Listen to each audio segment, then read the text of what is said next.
नमस्कार, आप देख रहे हैं DRS 24 और मैं हूं आपके साथ श्वेता। तो चलिए रुक करते हैं आज की प्रमुख और बड़ी।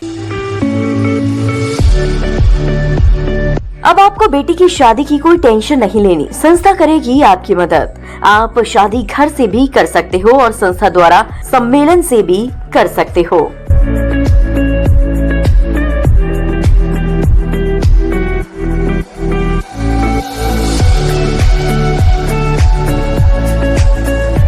केंद्र सरकार के 10 और प्रदेश सरकार के 8 साल पूरे होने पर आगरा में हो रहे 3 दिवसीय मेले का हुआ शुभारंभ। पर्यटन मंत्री जयवीर सिंह ने प्रदर्शनी मेले का दीप प्रज्वलित कर किया उद्घाटन। केंद्र और प्रदेश की कल्याणकारी योजनाओं की लगाई गई स्टॉल। सेवा योजन विभाग ने भी लगाई है प्रदर्शनी। 25 से 27 मार्च तक सेवा योजना से इस प्रदर्शनी मेले में 2760 युवाओं को रोजगार के मिलेंगे अवसर। कल यानी 26 मार्च को मुख्यमंत्री योगी आदित्यनाथ भी करेंगे इस प्रदर्शनी मेले में शिरकत। मुख्यमंत्री खुद अपने हाथों से कुछ लाभार्थी युवाओं को देंगे नियुक्ति पत्र। 1 दर्जन से ज्यादा कंपनियां ले रही इस प्रदर्शनी में हिस्सा। आगरा के जेएससी मैदान में सभी विभागों ने लगाई अपनी प्रदर्शनी। इस मौके पर आगरा के जनप्रतिनिधि रहे मौजूद। और आज 8 साल बाद आदरणीय योगी जी के नेतृत्व में चल रही सरकार के कार्यकाल का उत्तर आपको स्वयं ही हर क्षेत्र में चाहे उत्तर प्रदेश के कानून व्यवस्था ठहराते हैं। देश की जनता ने इन्हें नकार दिया है और देश की जनता ने स्वीकार नहीं करेगी। संसद में देश के नायक वो रहेंगे जिन्होंने राष्ट्र के लिए बलिदान दिया, त्याग दिया। मंत्री जी, योगी सरकार 8 साल की उपलब्धियां गिना रही है। वहीं पर अगर बात की जाए प्रमुख विपक्षी नेता अखिलेश यादव भी, तो कहना है कि 8 साल हाल बेहाल, यूपी का हाल बेहाल। देखिए, मुझे लगता है कि 12 से 17 कार्यकाल याद आ जाता होगा उन्हें याद आ जाता होगा कि जिस आदमी ने अपने लोकसभा का चुनाव में देखा कि पूरे प्रदेश में जिसको सैफई परिवार डेवलपमेंट पार्टी बना के छोड़ दिया।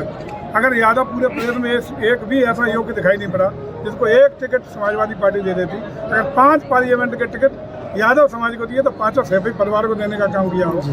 जिनके राज्य में गुंडई की पराकाष्ठा रही हो, जिसने वन डिस्ट्रिक्ट वन गुंडा पैदा किया हो, वन माफिया पैदा किया हो, तो क्या परिभाषा जानेंगे विकास की? वो परिभाषा विकास की कहाँ से सीखेंगे?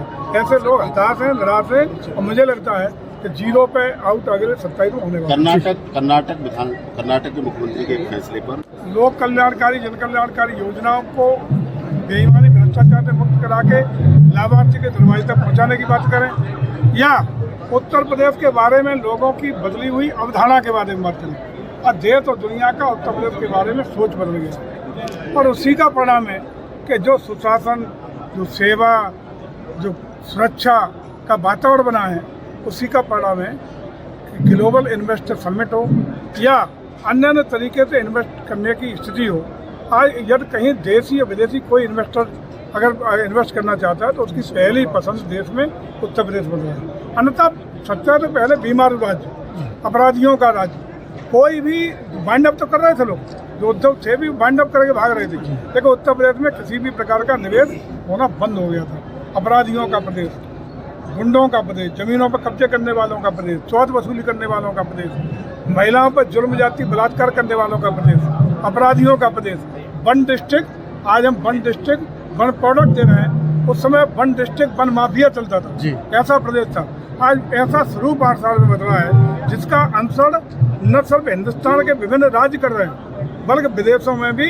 कई देशों में आपने सुना होगा कि यूपी वाले बाबा जी के बुलडोजर वाले कानून व्यवस्था की चर्चा करके उसको एडॉप्ट करना चाहते हैं। आप धार्मिक पर्यटकों को लेकर भी काफी काम कर रहे हैं, तो क्या क्या काम चल रहा है धार्मिक? देखिए, आज हम बात कर रहे हैं उसी पे जी कि आज जो विकास हम लोग विकास की यात्रा बढ़ा रहे हैं वो अपनी आस्था और श्रद्धा को आगे रखते हुए, अपने सनातन परंपरा, आदर्श, मूल्य, जीवन, संस्कृति को लागू करते हुए हम अपनी विरासत के सम्मान के साथ विकास की यात्रा को गति देने का काम कर रहे हैं। चाहे वो अयोध्या का मंदिर हो, काशी का कॉरिडोर हो, मथुरा वृंदावन के लिए योजना हो, महाकुंभ हो, सारे उसी का परिणाम है। और इसको परिणाम आपने देखा कि महाकुंभ में हम सनातन के सम्मान के साथ आर्ट्स की में भी बहुत बड़ा उपलब्धि हासिल किए हैं। 3.5 लाख करोड़ से ज़्यादा का राजस्व अर्जन किए हैं। ये नया उदाहरण पूरे दुनिया के सामने पेश मंत्री जी राज्यसभा में रामविलास सुमन जी द्वारा राणा सागर को हथियार किया। देखिए, ये वही लोग हैं जो हमेशा तुष्टिकरण की राजनीति के आधार पर देश में लंबे समय तक राज करते रहे। इंडी गठबंधन के जुड़े हुए लोग, हालांकि ऐसे लोग हैं जिनका कोई वजूद नहीं रहा, सिर्फ कांग्रेस के विरोध के नाम पर क्षेत्रीय दलों के रूप में स्थापित हुए। लेकिन आज